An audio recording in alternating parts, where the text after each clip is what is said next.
Dear student, आइए Dutta MS study channel पर आप लोग का स्वागत करते हैं। आज हम लोग क्लास 8 के साइंस बुक की चैप्टर 8 जंतुओं में जनन से संबंधित पाठों के कुछ अंश निषेचन के बारे में हम लोग चर्चा करेंगे, जानकारी प्राप्त करेंगे। इससे पूर्व हम लोग नर जनन अंग और मादा जनन अंग के बारे में विस्तृत जानकारी प्राप्त कर चुके हैं। निषेचन क्या है? निषेचन दो प्रकार के होते हैं, एक आंतरिक निषेचन और एक बाह्य निषेचन, यानी इंटरनल फर्टिलाइजेशन और एक्सटर्नल फर्टिलाइजेशन। आंतरिक निषेचन क्या है कि वो निषेचन जिसमें अंडाणु और शुक्राणु का संलयन मादा के शरीर के अंदर होता है, आंतरिक निषेचन कहलाते हैं। जैसे मनुष्य में होता है, गाय में होता है, कुत्ते में होता है, मुर्गी में होता है। और वो निषेचन जिसमें अंडाणु और शुक्राणु का संलयन मादा के शरीर के अंदर नहीं होकर बाहर में होता है, बाह्य निषेचन कहलाते हैं। तो बाह्य निषेचन किसका होता है? इसका उदाहरण है कि मेढक के अंडाणुओं का जो निषेचन होता है वो बाह्य होता है। हम लोगों ने बरसात के समय में मेढक को देखते हैं, ज़्यादातर मेढक के अंडों को भी देखते हैं।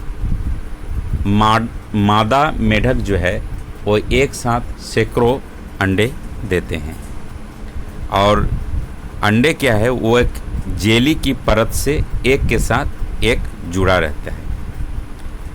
और ये जेली क्या करती है कि ये जेली उस अंडे को सुरक्षा देती है। तो बरसात के समय में जब मादा मेढक सैकड़ों अंडे पानी में दे देते हैं, तब नर मेढक क्या करते हैं कि उस अंडे के ऊपर अपना शुक्राणु छोड़ देता है। और प्रत्येक शुक्राणु क्या करते हैं कि अपने लंबी पूंछ की सहायता से वो जल में इधर से उधर तैरता रहता है और अंडों कोशिका के संपर्क में आते हैं, जिससे क्या होता है कि वहाँ निषेचन शुरू हो जाता है। और यही निषेचन की क्रिया शरीर के बाहर होता है, यानी मादा मेढक क्या किया, अंडाणु छोड़ दिया और उसके ऊपर नर मेढक शुक्राणु छोड़ दिया और निषेचन होने लगा। तो ये जो निषेचन की क्रिया बाहर होता है, इसीलिए इसे बाह्य निषेचन कहलाते हैं। यह मछली, स्टारफिश जैसे जलीय जीव में होता है। अब यहाँ एक प्रश्न आ सकता है कि मछली और मेढक एक साथ सैकड़ों अंडे क्यों देते हैं, जबकि मुर्गी एक समय पर केवल एक ही अंडे देती है? तो ये सीधी सी बात है कि जंतु जो सैकड़ों अंडे देते हैं तथा लाखों की संख्या में क्या होता है, शुक्राणु निर्मोचित करते हैं, परंतु सारे अंडे का निषेचन नहीं होता है और वे नए जीव नहीं बन पाते हैं। ऐसा क्यों होता है? यानी अंडे तथा शुक्राणु निरंतर जल की गति, वायु एवं वर्षा से प्रभावित होते हैं। तालाब के दूसरे जंतु भी अंडे को भोजन के रूप में खा जाते हैं, इसलिए बड़ी संख्या में अंडाणु एवं शुक्राणु का होना आवश्यक है, जिससे उच्च में निषेचन सुनिश्चित हो सके। इसीलिए कुछ जंतु जो है जिसका बाह्य निषेचन होता है वो सैकड़ों की संख्या में अंडे देते हैं। तो ये हो गया बाह्य निषेचन के बारे में जानकारी। अब हम लोग परकनली शिशु पर बात करते हैं। परकनली शिशु की उत्पत्ति जो है वो शरीर से बाहर कृत्रिम निषेचन, जिसे संक्षिप्त में IVF कहा जाता है, यानी इन विट्रो फर्टिलाइजेशन कहा जाता है, के द्वारा होता है। इस निषेचन में क्या होता है कि शरीर से बाहर कृत्रिम परिवेश में शुक्राणु द्वारा अंडाणु का निषेचन कराया जाता है, और अंडाशय से अंडाणु के बाहर निकलने की क्रिया को हार्मोन क्या करता है, वो नियंत्रित करता है। स्त्री के यानी मादा के अंडाशय से अंडाणु को निकलकर एक तरल माध्यम में शुक्राणु द्वारा इसका संलयन कराया जाता है, और संलयन कराने के बाद क्या किया जाता है कि सफल गर्भाधान को स्थापित करने हेतु युग्मनज को रोगी के महिला के गर्भाशय में स्थानांतरित कर दिया जाता है। और वहाँ क्या होता है, जब गर्भाशय में स्थानांतरित कर दिया जाता है तो वहाँ भ्रूण क्या होता है, धीरे धीरे विकसित होता है और बच्चा का जन्म लेता है। विश्व में प्रथम सफल परखनली शिशु लुईस ब्राउन नाम दिया गया था, जिसका जन्म 1978 में हुआ था। बाद में क्या हुआ कि विश्व के प्रथम परखनली शिशु के जन्म के 67 डेज के बाद भारत में भी दुर्गा नामक प्रथम परखनली शिशु का जन्म हुआ, जिसका नाम था दुर्गा।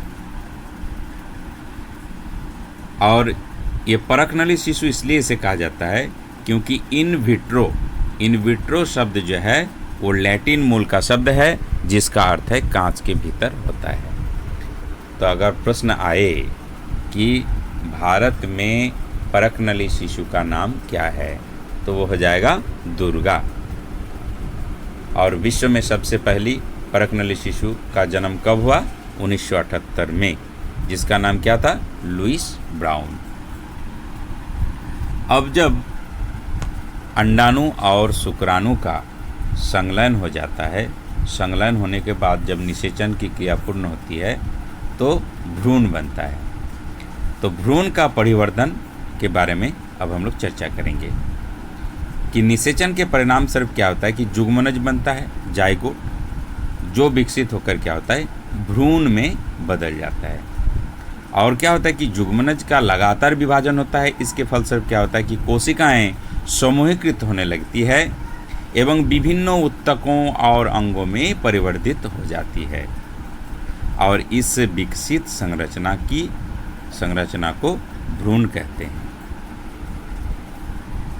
यहाँ दिखाया गया है कि भ्रूण का परिवर्तन किस प्रकार होता है। यह गर्भाशय है, यह अंडाशय है, यह रोपित भ्रूण है, यह अंडोत्सर्ग है जहाँ से अंडाणु उत्पन्न होता है, ये जुग्मनज है यानी जाइगोट का निर्माण हो गया, यह गर्भाशय की भित्ति है और यह विकसित भ्रूण है। ठीक है। अब देखिए कि गर्भाशय से भ्रूण का जो निरंतर विकास होता है, धीरे धीरे क्या होता है कि विभिन्न शारीरिक अंग जैसे हाथ, पैर, सिर, आँख इत्यादि विकसित हो जाते हैं, और भ्रूण की वो अवस्था जिसमें सभी शारीरिक भाग को पहचान हो सके गर्भ कहलाता है। यही हो गया कि भ्रूण की वो अवस्था जिसमें सभी शारीरिक भाग को पहचान हो सके वो भ्रूण कहलाता है। देखिए यहाँ एक चित्र दिखाया गया है। चित्र क्या है, ये मानव गर्भाशय का चित्र दिखाया गया है, इसमें गर्भाशय में भ्रूण की स्थिति को दर्शाया गया है। यहाँ देखिए भ्रूण एक विकसित होकर एक बच्चा का रूप लिया है। मानव भ्रूण का शिशु में विकास होने में कितना समय लगता है, तो ऐसे वैज्ञानिकों का मानना है कि मानव भ्रूण का शिशु में विकास होने में लगभग 270 से 80 दिन का समय लगता है। अब हम लोग मुर्गी में निषेचन एवं भ्रूण परिवर्तन की क्रिया को समझते हैं।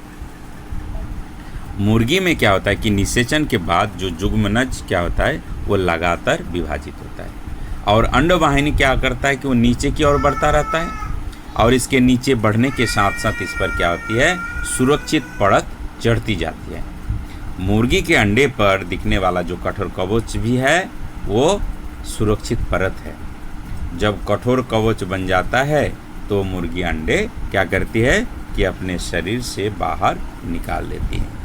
और मुर्गी के अंडे को चूजा बनने में लगभग कितना समय लगता है, मुर्गी के अंडे को चूजा बनने में लगभग 3 सप्ताह का समय लगता है। हम लोग देखे हैं कि मुर्गी के अंडे के ऊपर मुर्गी को बैठे देखा है, और जब मुर्गी उस अंडे के ऊपर बैठे रहते हैं तो इसी अवधि में क्या होता है, अंडे में चूजे का पूर्ण विकास होता है, और जब पूर्ण विकास होता है तो वो कवच क्या होता है, अपने आप टूट जाता है और चूजा बाहर निकलकर आ जाता है। तो बाह्य निषेचन वाले जंतुओं में क्या होता है कि भ्रूण का जो विकास होता है वो मादा के शरीर के बाहर होता है। अंडा आवरण में भ्रूण का विकास होने पर अंडे से बच्चा बाहर निकाल आता है। तो हम लोग 2 क्रिया समझे कि एक मेढक का अंडा का निषेचन होना और मुर्गी का अंडा निषेचित होकर मुर्गी का चूजा बनना। अब यहाँ है शिशु से वयस्क, यानी छोटा बच्चा से वयस्क कैसे बनता है। हम लोग अपने घर के आसपास के जलाशय में मेढक के अंडे से वयस्क बनने की विभिन्न अवस्थाओं को देखे हैं।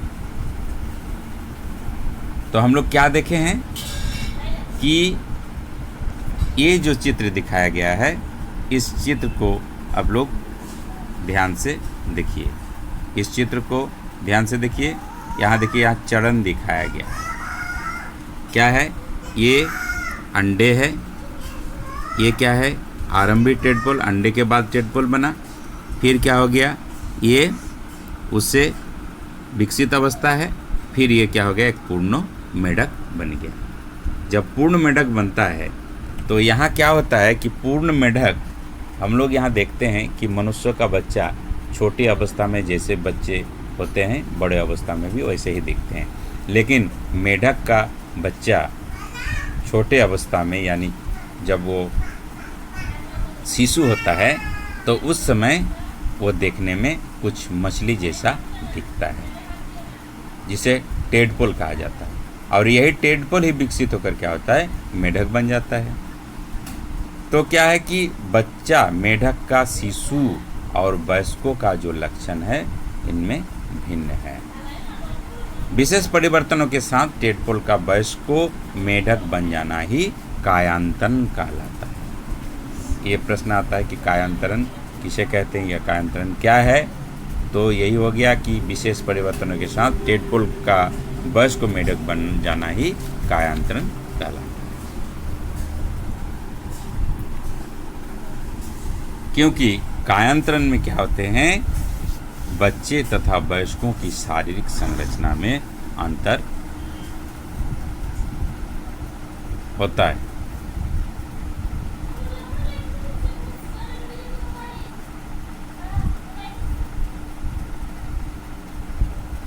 कायांतरण में क्या होता है कि बच्चे और वयस्कों की शारीरिक संरचना में अंतर होता है। लेकिन मनुष्यों में क्या है कि वयस्क होने पर जो बदलाव होता है, उसे हम लोग कायांतरण नहीं कह सकते हैं। अब हम लोग क्लोन पर बात करेंगे। क्लोन क्या है? यानी किसी संपूर्ण जीव को या उसके जीवित भाग को कृत्रिम रूप से उत्पन्न करने की प्रक्रिया को क्लोनिंग कहते हैं, एवं इससे जो बनने वाले जीव या उसके भाग को क्लोन कहते हैं। सर्वप्रथम क्या हो गया कि भेड़ का क्लोन इयान विल्मट और उनके सहयोगियों ने 5 जुलाई 1996 को बनाया। भेड़ का क्लोन बनाया, जिसका नाम डॉली रखा गया। और दुर्भाग्य से फेफड़ों के रोग के कारण 14 फरवरी 2023 को डॉली की मृत्यु हो गई। तो यही क्लोनिंग है। क्लोनिंग का मतलब हो गया कि संपूर्ण जीव को, उसके जीवित भाग को कृत्रिम रूप से उत्पन्न करने की प्रक्रिया को क्लोनिंग कहते हैं। तो यहाँ भी एक प्रश्न है, आ सकता है कि सर्वप्रथम जो भेड़ का क्लोनिंग किया गया था, उसका नाम क्या था? उसका नाम था डॉली। कब हुआ था? 5 जुलाई 1996 को बनाया गया। तो ये हो गया कि इस चैप्टर का अंतिम है। तो हम लोग यहाँ क्या क्या सीखे कि जनन वह प्रक्रिया है जो जीवों में पीढ़ी दर पीढ़ी निरंतरता बनाए रखने में सहायता करता है। जो जंतु अपने जैसे शिशु को जन्म देते हैं जरायु जंतु कहलाते हैं, परंतु जो जंतु अपने जैसे शिशु को जन्म न देकर अंडे देते हैं अंडप्रजक कहलाते हैं। जंतुओं में जनन के 2 प्रकार होते हैं, लैंगिक जनन और अलैंगिक जनन। मुकुलन और द्विखंडन अलैंगिक जनन की विधियां हैं। लैंगिक जनन में शुक्राणु एवं अंडाणु निषेचित होकर युग्मनज बनाते हैं। निषेचन 2 प्रकार के होते हैं, आंतरिक निषेचन और बाह्य निषेचन। निषेचित अंडाणु यानी युग्मनज लगातार विभाजन होने के बाद भ्रूण के रूप में परिवर्तित होता है। रेशम कीट एवं मेढक के जीवन चक्र में शिशु से वयस्क होने की प्रक्रिया कायांतरण कहलाती है। यानी कायांतरण का यही अर्थ हो गया कि शिशु में देखने में कुछ ऐसा और वयस्क बनने में कुछ अलग, यानी शिशु और वयस्कों में अंतर पाया जाता है। ये रेशम के कीट और मेढक के जीवन चक्र में पाया जाता है। जंतुओं में जनन चैप्टर को हम लोग पढ़ लिए, उसके बारे में जानकारी प्राप्त कर लिए। हम आशा और उम्मीद करते हैं कि आप लोग इस चैप्टर को समझ गए होंगे। इससे संबंधित जो भी प्रश्न आएगा उसका जवाब भी आप लोग लिख पाएंगे। अगला वीडियो में आप लोग को जंतुओं में जनन से संबंधित इम्पोर्टेंट नोट्स वीडियो में शेयर करेंगे। आप लोग उसको देखिएगा, उसको उतार लीजिएगा। जो भी प्रश्न आएगा आप उस नोट्स से ही उसका जवाब दे सकते हैं, लिख सकते हैं।